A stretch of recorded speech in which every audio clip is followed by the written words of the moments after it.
You don't wake up one day and feel broken. It doesn't happen in a flash. It creeps quietly. First, it's the knees, tender when you stand. Then it's the hips, then your fingers. You chalk it up to the years, to the weather, to old injuries and bad posture. Maybe it's the mattress. Maybe it's arthritis. Maybe it's just life.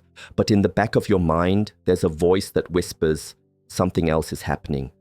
Because this pain, this stiffness that stays long after the sleep wears off, it feels deeper than age. You've tried eating cleaner, skipped the sweets, said goodbye to fried foods. You even swapped white bread for wheat and soda for tea.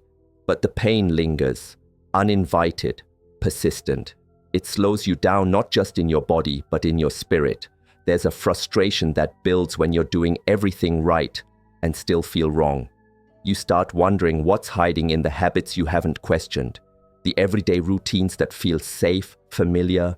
You sit down to a meal and don't realize your body's already bracing, not because the food is rich or greasy or sugary, but because of something subtler, something you were told was healthy, something you've eaten for decades. And yet, somewhere between the third chew and the third week of aching joints, your body has been trying to tell you. It's not just what you see on your plate, it's how your body reacts when you stop watching. That slight swelling in your knuckles, the tightness behind your knees after a short walk, the way you need your hands to lift yourself out of the recliner. This isn't just wear and tear. It's not your body breaking down because it's old. It's your body raising a hand saying, I'm under attack.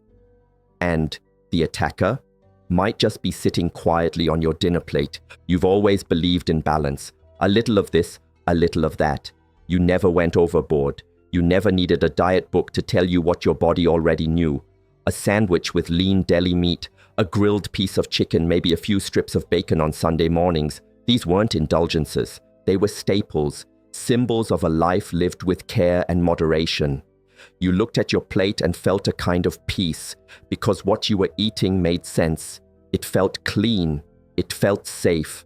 But safe doesn't always mean silent. Sometimes safety hides behind repetition. You've had these meals for years, decades. You've served them to your children, your grandchildren. You've called them healthy, even healing. And maybe they were, once. Back when your body could burn through anything. Back when inflammation wasn't already waiting beneath the surface. But now the rules are different. Your body isn't what it was at 40 or even 60. And the meats you once thought were fueling you might be feeding something else entirely. You feel it when you get up from a chair and your knees refuse to follow. You notice it in the way your joints feel like they've been soaked in cement after a long day. You don't see the connection at first. Why would you? It's just meat, a protein, a tradition. But it's not just the meat, it's how it's made. What it's processed with, what it triggers in a body already fighting to stay balanced. These aren't cheat meals. These are meals you believed were part of the solution. And that's what makes it harder to see the truth. Because when the foods we trust begin to betray us, it's not just the body that feels pain. It's the mind that struggles to let go. But awareness doesn't demand guilt. It asks for curiosity. And curiosity, that's how healing begins. You can't see it, you can't hear it, but you feel it every time you move. It's like a storm building beneath your skin, not loud, not sudden, just constant, low, smoldering. Inflammation isn't the kind of thing that screams, it whispers, it lingers. It shows up in small ways, tightness in the morning, a dull ache after meals, swelling that fades but never truly disappears. It's your immune system stuck in overdrive, fighting an enemy it can't quite name. And not a virus, not a wound, just a quiet, repeating signal from the food you eat that says, stay on alert. And your body listens. So it guards, it stiffens, it sends white blood cells to your joints, to your tissues, day after day, week after week. And while that internal fire burns, cartilage wears down, synovial fluid thins, the padding between bones slowly dissolves. It doesn't happen overnight. It builds, fueled by every bite of the wrong thing. That's the danger. Inflammation doesn't punch, it erodes. It chips away at your comfort, your ease, your independence. And some meats, especially the ones you've been told are fine in moderation, are master fuelers of this fire. Because it's not just about fat content, it's not just salt. It's what those meats carry: preservatives, oxidized fats, and compounds your aging body has a harder time processing. And once they're in you, they do their work silently. They make your immune system think there's a war to fight, but the battlefield is you, and you're left carrying the aftermath in your knees, your hands, your hips. The inflammation that keeps coming back isn't a coincidence, it's a pattern, and patterns can be changed once you see them for what they are, not fate, not age, but information. Pain is the body's way of telling the truth when nothing else will. There was a time when you could eat anything and still wake up with a spring in your step. When joints bent easily, backs didn't creak, and dinner was something to enjoy, not analyze. You didn't have to think about inflammation or cartilage. You just lived. You worked hard. You moved often. You didn't sit still for long. Your body kept up with you, even when you didn't treat it with care. But the rules have changed. Not because you've done something wrong, but because time rewrites the manual. What your body could once digest, process, recover from without complaint, it now questions, it hesitates, it struggles. That slice of ham or sausage patty that used to be a quick bite now lingers in your joints long after it leaves your plate. The enzymes you once had in abundance have slowed. The filters, your kidneys, your liver, they've aged with you. The gut lining is more sensitive. The immune response is louder. So what once passed unnoticed now leaves a trail. And your joints, they're the first to feel it. They carry every misfire, every unchecked reaction. This isn't about guilt. This is about awareness. Because the truth is you're not failing. Your body is just asking for something different, something gentler, something wiser. It's not about quitting everything you love. It's about adjusting because you've earned the right to feel better, not worse as you grow older.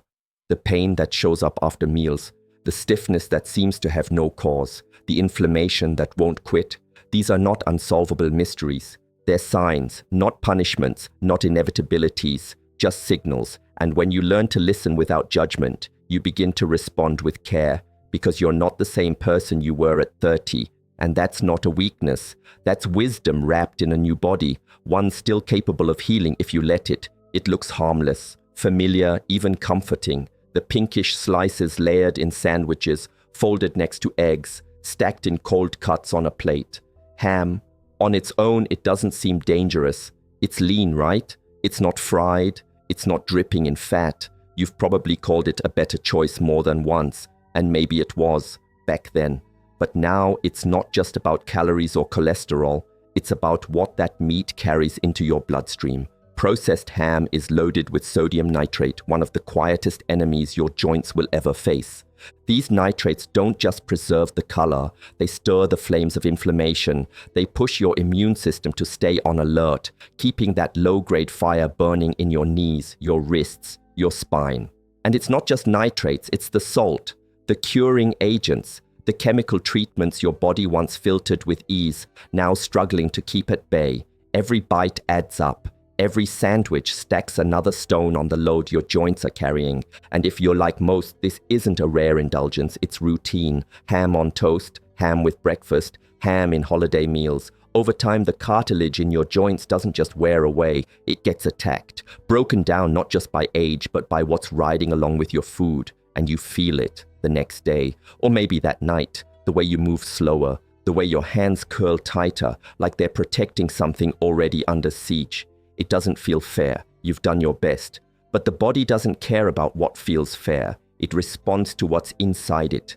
And when that first meat keeps showing up on your plate, the body responds the only way it knows how, with pain. Not to punish you, but to get your attention, so you can finally choose differently. It sizzles in the pan and fills the room with that familiar, irresistible scent. You know it before you even see it. Bacon, crispy, golden, smoky.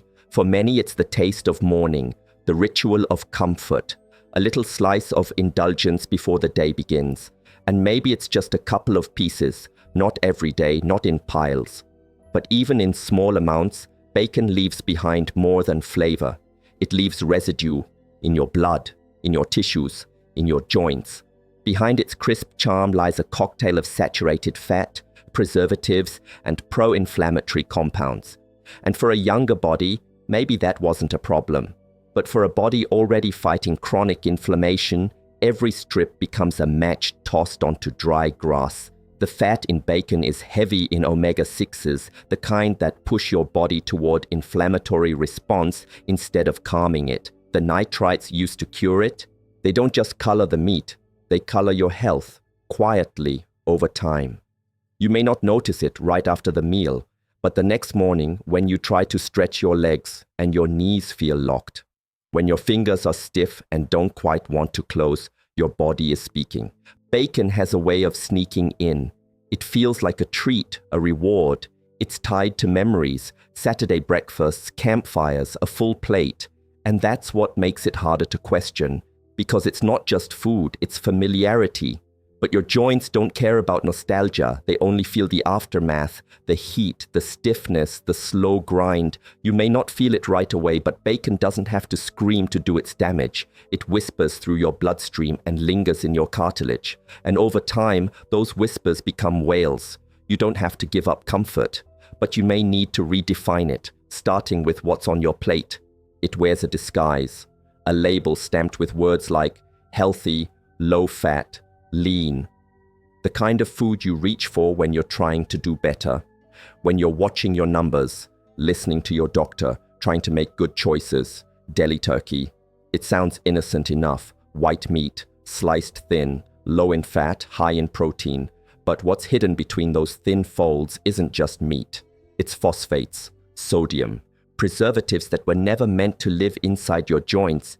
These aren't the turkey slices carved off a fresh bird. They're manufactured, reformed, and soaked in solutions your body no longer handles well. Each slice might seem clean, but the aftermath is anything but, because your joints don't just respond to fat, they respond to chemistry. And these lean deli meats carry more of it than you think. They stiffen what's already inflamed, they tighten what's already sore, and they do it quietly with no greasy warning signs, no visible guilt. That's the trick. They trick you. You think you're choosing wisely, you think you're honoring your body, but your body tells a different story. A story that shows up in the way your hands don't flex like they used to, in the way stairs feel steeper, in the ache that moves with you like a shadow. And it's hard because you've worked so hard to eat better, you've sacrificed, you've tried. But health isn't just about trying, it's about knowing. And knowing what lives in that cold-cut aisle changes everything. The turkey you trusted isn't the villain, but it's not your friend either. Not anymore. Not for a body fighting to calm its fires, not for joints that need gentleness, not for someone who's earned better than pain. You don't need to give up the turkey, you need to change the kind you reach for. Real food, real cuts, no more pretending. There's a kind of meat that doesn't just sit on your plate, it sits in your mind. You think about it even when you're not hungry. You crave it when you're stressed, when you're tired, when you're reaching for something quick and familiar. Sausage. Whether it's links, patties, or sliced into your pasta, sausage has a way of calling you back. Not because your body needs it, but because your chemistry has been trained to want it. The salt, the fat, the seasoning, it lights up the brain like a reward, like comfort. But for your joints, it's anything but comforting. Sausage is one of the most inflammation-triggering meats you can eat. Packed with saturated fats, artificial flavors, and chemical preservatives, it slips past your tongue with flavor and leaves behind friction.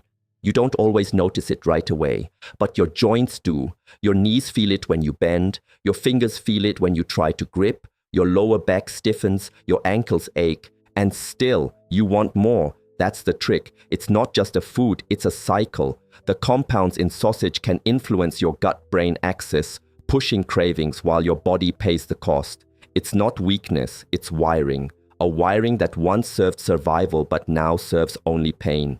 And yet, you keep returning.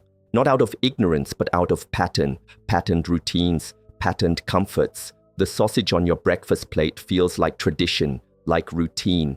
But what it's really become is a form of slow erosion, eroding cartilage, eroding flexibility, eroding peace. The next time the craving comes, pause.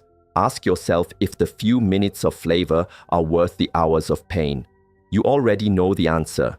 Your joints have been trying to tell you, and you're not broken for wanting it. You're just ready to want something better, and that That's where freedom begins. It's often praised for its richness, its depth of flavor, the way it melts in the mouth after hours of slow cooking. Beef, especially the fattier cuts, the roasts, the ribs, the marbled steaks, a Sunday tradition, a family favorite, a signal of comfort and celebration. But for your joints, beef carries a hidden toll. Red meat, especially in frequent servings, is one of the leading contributors to uric acid buildup in the body. And when uric acid spikes, it doesn't stay in the bloodstream. It travels, it settles, it finds the weak spots, the vulnerable, overworked joints, and crystallizes. Tiny shards, invisible invaders. They don't announce themselves, they just inflame, agitate, erode. Over time, the cartilage that used to cushion your bones thins and cracks, like a sponge drying out under heat. The mobility you once took for granted becomes cautious, every step calculated, every movement stiff. You might not tie it to the meal you had last night, but your body does. It remembers, it keeps score, and while beef offers protein and iron, it also delivers compounds that an aging body can no longer break down with the same grace. And when breakdown slows, inflammation grows. That's how pain works. It's not always loud, but it's always consistent. That soreness in your hips, that grinding sensation in your knees, that's your body asking for change. Not punishment, not guilt, just change. You don't have to swear off every bite of red meat forever, but you do need to listen. Because every bite sends a message, and right now, your joints are begging for a new one. You've given so much of yourself to others. It's time to give your joints what they've quietly asked for all along. A little less battle and a little more peace. You walk through the grocery store trying to make good choices. You read the labels. You look for the words you've been taught to trust. Lean, natural, heart healthy, low fat. You reach for the turkey slices that promise 99% fat-free. The chicken sausage that says organic. The roast beef labeled all natural. And you feel better, like you've done your part. But what's printed on a package isn't always what ends up in your body. Labels lie, not always through words, but through omission. They don't tell you how the meat was processed. They don't explain how preservatives like sodium nitrite or phosphates impact joint health. They don't mention how even low-fat meats can still drive inflammation when they're cooked in high heat, seasoned with inflammatory spices, or soaked in chemical solutions to prolong shelf life. They say healthy, but they don't say safe for a 70-year-old body fighting chronic pain. That's where the real danger lives. Not in the calorie count, but in the chemistry. And at this stage of life, your body doesn't care about marketing promises. It cares about peace, about recovery, about not waking up every morning wondering why the pain is getting worse when you're doing everything right. Because you are trying, but the system is built to confuse you. And when confusion leads to choices that silently harm you, trust begins to break. You start doubting your own instincts. That's not your fault. The food industry wasn't built with your joints in mind. It was built to sell. But now you know better. You've lived long enough to see beyond packaging. You don't need bright colors and health claims to tell you what's good.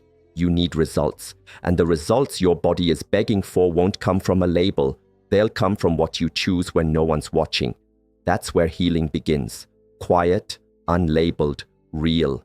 It's not just food, it's memory, it's culture, it's family, a pot roast simmering on Sunday, bacon sizzling in the pan while the coffee brews, ham carved during holidays, laughter in the background.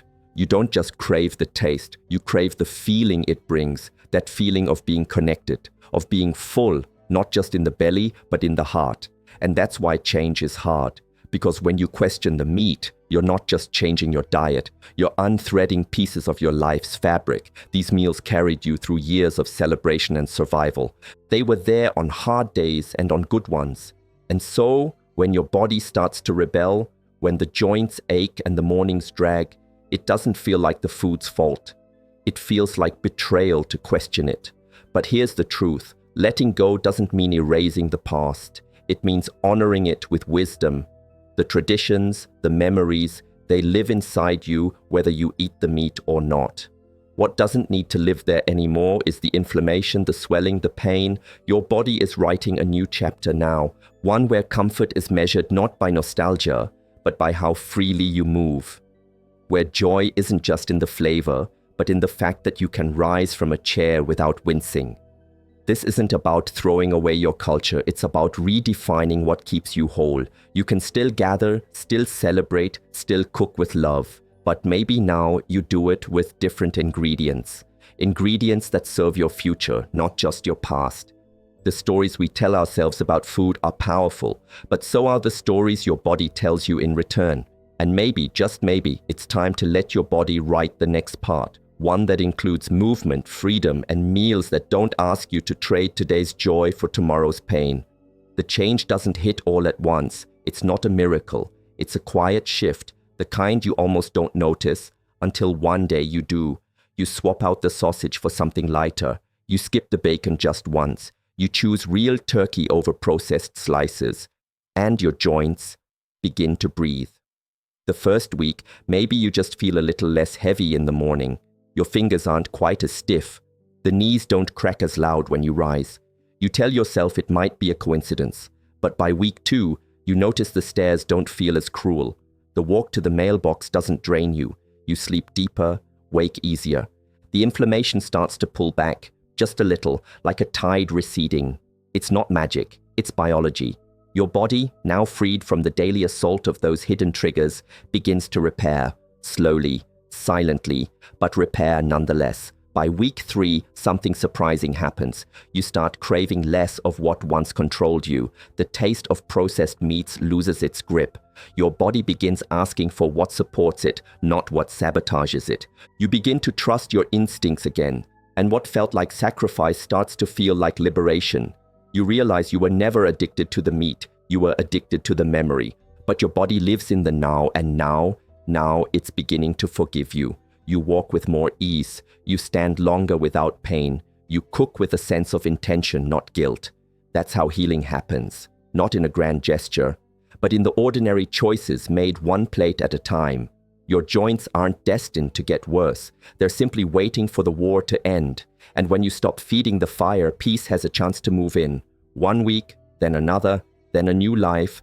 Your body isn't asking you to starve. It's asking you to shift, to move away from what inflames and toward what heals. You still need protein, still need strength, still need to feel full and satisfied. But there's a difference between fueling and fighting your body. And when it comes to joints, not all proteins are created equal. Start with fish, salmon, sardines, mackerel, rich in omega-3s. These aren't just good for your heart.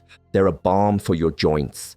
Omega-3s are natural inflammation fighters, soothing the fire rather than stoking it. Your knees notice, your hands feel it. Then there's lentils, beans, and chickpeas, humble foods, but powerful. Packed with protein and fiber, they help stabilize your blood sugar and reduce the kind of systemic inflammation that creeps into joints unnoticed. Bone broth, slow simmered, rich in collagen, is like sending your joints a gentle reminder of what cushioning once felt like. Real chicken too, not the deli kind, not the pre-seasoned trays, but whole cuts cooked with simple herbs. Chicken thighs with skin removed, gently roasted. It's not about removing joy. It's about replacing destruction with nourishment. These foods don't just feed you, they support the architecture of your body. They whisper messages of peace into the places that once screamed with pain. And the best part, they leave no residue, no swelling, no morning regret, no creeping ache hours later. You feel lighter, not because you ate less, but because you burdened your body less. The relief isn't instant, but it is honest, and over time, it grows. These aren't exotic ingredients, they're accessible, they're doable, they're real. You've spent a lifetime cooking for others. Now it's time to cook for the one body that carries you through every day. Feed it like it matters, because it does. And it's been waiting, patiently, for you to return to it with kindness. This isn't about throwing everything out. It's not about turning your life upside down. It's about choosing with wisdom, about understanding that not all meat is the enemy, but some of it is no longer your ally. The truth is, your body isn't asking you to live in restriction. It's asking you to live in alignment. You don't have to quit all meat. You just have to get smart. Learn what your body still welcomes and what it quietly resists. Choose meats without preservatives. Choose cuts that come from animals raised without chemicals, cooked gently, seasoned naturally. Think small, think simple, think clean. A grilled piece of fresh chicken, a portion of wild-caught salmon, a soup made with homemade broth and love. You're not giving up comfort, you're redefining it. And the comfort that comes from waking up without joint pain, that's a kind of joy no bacon strip can match. There's power in awareness. There's freedom in knowing the truth and still having options. This journey isn't about perfection, it's about progress. It's about cutting back where it matters most, reducing what hurts, increasing what heals. You already know more than you think. Your body tells you every day. The question is no longer, can I still eat meat? The question is, what kind of meat helps me move through life with less pain? Let that guide you. Let that sharpen your grocery list and soften your mornings. You don't need to fear food. You just need to trust your body more than a label. And the more you choose what supports your joints, the more those joints will support you. That's not theory. That's what healing looks like in real time. You're not late. You're right on time, and the next plate you make could be the beginning of a different kind of future, one where your joints feel like part of the solution, not the cost of tradition. This body of yours has done more than survive. It has carried generations, held hands, lifted burdens, danced at weddings, cried through funerals. It has bent and twisted and broken and healed. It has been ignored, pushed past exhaustion, and still, it kept showing up. Even when you forgot to thank it, even when you called it names, even when it begged you for rest and you gave it more work instead. This body with its creaky knees and stiff hands, with its aches that whisper before you even open your eyes, this body is not failing you. It's speaking to you. Every ache is a message, every swelling a sentence, every stiff joint a reminder. I need something different now, not less love, not less joy, just a new kind of care. The world will tell you that pain is the price of aging, that you should accept discomfort, that growing old means growing stiff, slow, stuck, but your body knows better. It knows healing, it knows release, it knows what it feels like to wake up and not dread the first few steps. And yes, change is hard. Letting go of comfort foods, of long-held habits, of familiar tastes. It feels like grief, but it's not loss, it's exchange. You give up what hurts so you can gain what helps. You let go of inflammation to reclaim motion. You replace heaviness with clarity. You make space. And that space, that's where vitality returns, where ease sneaks back in, where you stop bracing for pain and start moving freely again. It starts not with a grand transformation, but with one simple choice: to treat your body not as something to manage, but as something sacred, like a home, a vessel, a friend. You wouldn't pour poison into the roots of a tree you want to see grow. Don't do it to yourself. You've lived long enough to deserve peace. Let every bite you take be a form of respect. Let every meal be a conversation with your future self, the one who rises with ease, who walks without hesitation, who stretches without fear, the one who thanks you for listening finally. Because you didn't just change your food, you changed your fate.